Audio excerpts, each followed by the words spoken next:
What is going on, you guys? Alex Chasen back here with a brand new video. Hopefully you're having a great day, afternoon, or night, wherever you guys are in this world. And let's talk about Dejounte Murray, because it's rumored the Los Angeles Lakers have their eye on that guy on the Atlanta Hawks, Dejounte Murray, and of course they do. The Lakers have always been tied to a guy, either that big fish in free agency or just one of the better guys that are possibly on the trade block. That being Dejounte Murray, that being Zach LaVine. That would be a different topic for a different day. But Dejounte Murray is the guy we are talking about today, because the Lakers, Parsham Sharania, are very interested in Dejounte Murray. But let's talk about the flip side. Why would the Atlanta Hawks want to get rid of a guy that has been paired up with Trae Young for a reason? To make deep playoff runs and maybe, just maybe, get to the finals. A big maybe.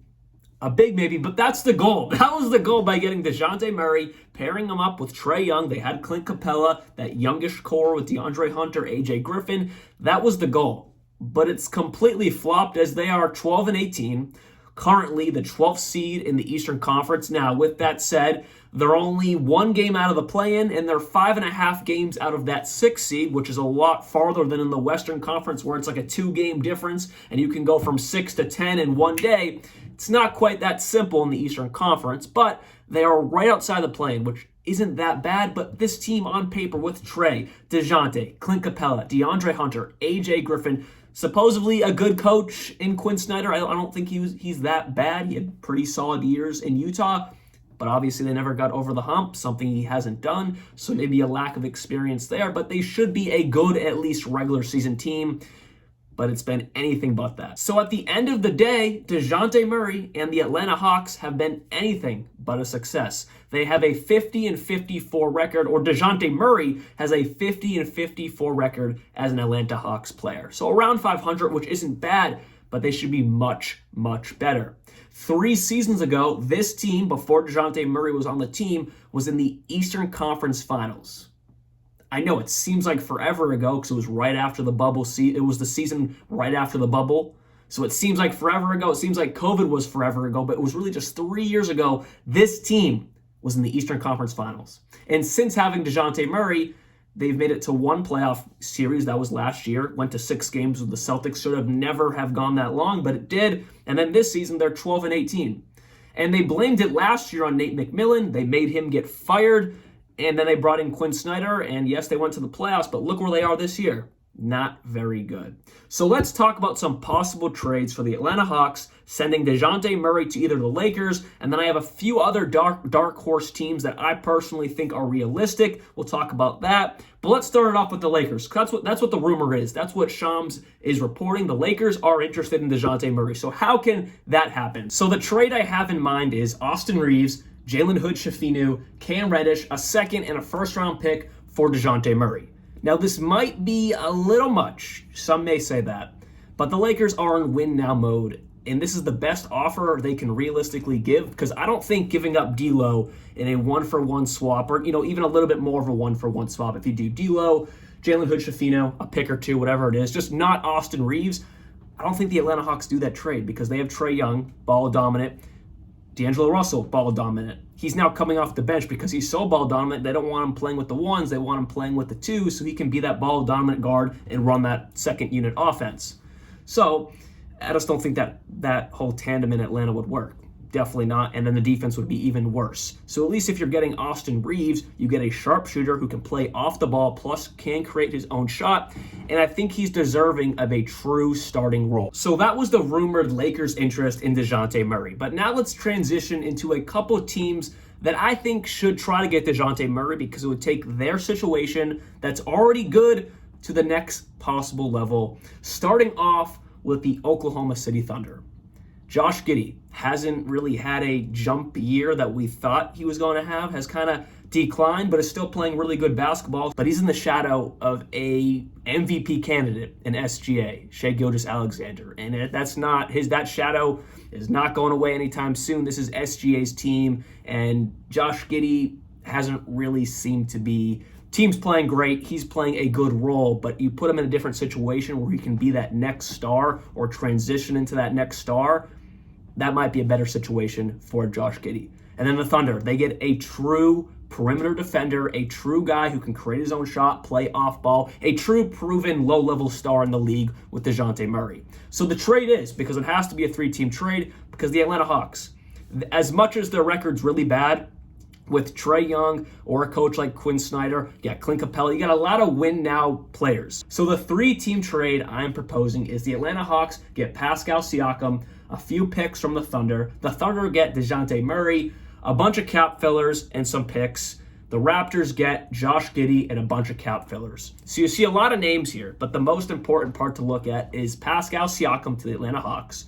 That's another lateral move star for the Atlanta Hawks. The Raptors, I've been saying this for a few years now, or ever since Kawhi has left, they have been stuck in mediocrity.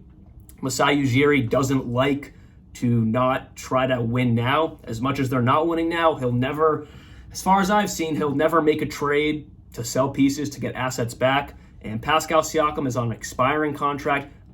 Could he re-sign? Sure, but I don't know why he would when he can go to a better situation. We'll see what happens there. But by doing this, the Atlanta Hawks get another star that they can try to persuade to keep. That's a struggle. That's what the Atlanta Hawks have to think about. Can they persuade Pascal Siakam to stay in Atlanta? That's not an easy decision to have, where you already have Dejounte Murray under contract for the next 4 or 5 seasons. Definitely a conversation that needs to be had. But if Dejounte Murray wants out and they want to make a trade, this could be a possible deal. And then for the Thunder, they get Dejounte Murray, pair him up with SGA. That's nasty. You got a MVP candidate with one of the best two-way guards. I mean, doesn't get much better than that. Some cap fillers, again, doesn't matter. But then for the Raptors, you get Josh Giddey. Dennis Schroeder is nice and all, but he doesn't fit your realistic timeline. Like I said, Masai Ujiri likes to try to win now. That's why they have Dennis Schroeder as their starting point guard and not trying to go out and get a young guard to try to build with Scotty Barnes and Grady Dick. That's why they're not doing that, because they really want to stay in a relevant conversation. But by doing this, you get a upcoming guard that maybe if he's a true starting point guard and has his team to run with Scotty Barnes, Grady Dick, that young core could be very nice for years to come. I just don't see Masai Ujiri doing that, because since Kawhi has left, he's tried to do everything possible to stay somewhat relevant, and the Raptors haven't, but I don't think he's going to change anytime soon. And finally, what would be trade talks without talking about Pat Riley and the Miami Heat? They struck out on Dame. They struck out on Drew Holiday. Will they strike out on Dejounte Murray? Probably, because I don't think they have the best offer if they actually were interested, and maybe they are, but I haven't seen anything on that. But a proposed trade I have is Duncan Robinson, Kevin Love, a first-round pick for Dejounte Murray and Wesley Matthews. So really just Duncan Robinson and a first-round pick. Sorry, Kevin Love, you're just not really playing great basketball anymore. You're definitely a solid rotational piece, but you're like that 9th or 10th guy now. Not much better. And now with Jaime Jaquez Jr. playing great basketball, becoming one of the most surprising rookies this season. I think last time I saw, a few days ago, he was 3rd in Rookie of the Year odds. You don't really need Kevin Love anymore. So you could do this trade, and this kind of is reminiscent of that Austin Reeves trade. Now, Austin Reeves, I think, is still much better than Duncan Robinson, but Duncan Robinson has definitely had a resurgence of his career from pretty much all last year, getting outplayed by Martin, getting outplayed by Hero, but then when Hero got hurt, Duncan Robinson had to step up, or also getting outplayed by Max Strus. But now that Max Strus is gone, he's on the Cavaliers. And then in the playoffs last year, when Tyler Hero got hurt, Duncan Robinson had to step up, and he stepped up in the biggest way, and he's still carrying that flow. But he's one of those guys. He could cool off and suck for a full season, but right now he's on. And he's playing some of the best basketball of his career. He's earning that $18 million per year. And you pair him up next to Trae Young, it's definitely maybe it's not the biggest lateral move for sure, because Dejounte Murray is light years better defensively, can score, he averages more. But Duncan Robinson's shot is so on right now. He's having one of the best years, like I said, of his career. You also get Kevin Love, and they're in win-now mode, the Hawks. As much as they're bad, they are in win-now mode. So getting Kevin Love kind of helps that bench unit a little bit for a veteran presence, a championship veteran presence.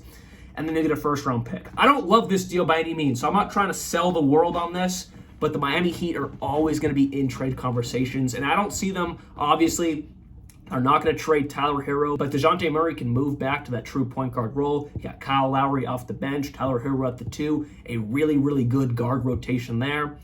But again, I don't think this is the best offer, but I think it's the best the Miami Heat are willing to do. As we saw with Damian Lillard and Drew Holiday, they weren't willing to give up enough pieces to make those deals happen. This is your best guy that I think they'd be willing to move. That's Duncan Robinson, Kevin Love, and a first-round pick for Dejounte Murray and Wesley Matthews. And then there was a final team when I was just going through Google and just seeing different teams that might be rumored. The Philadelphia 76ers. They're another team that's always in rumors for guys, stars that possibly are going to be moved.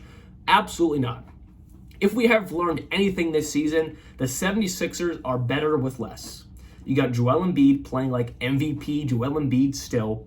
You got Tyrese Maxey turning into a superstar that would not have happened if James Harden was still on the 76ers. James Harden would be taking so many shots away from Tyrese Maxey and probably missing a lot of them.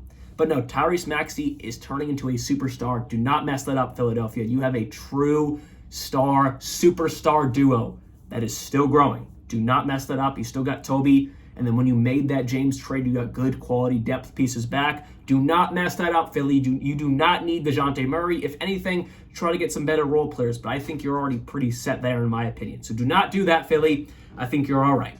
So with that said, hopefully you guys did enjoy this video. And we got the Lakers. That's the official rumor. And then I think the Thunder and the Heat will be in on him. And I think a few other teams will. But for good teams, I think the Thunder and Heat should definitely be trying to get Dejounte Murray, because they would be huge boosts to their rotations. So hopefully you guys did enjoy this video. I'll be back very, very soon. And like always, peace out.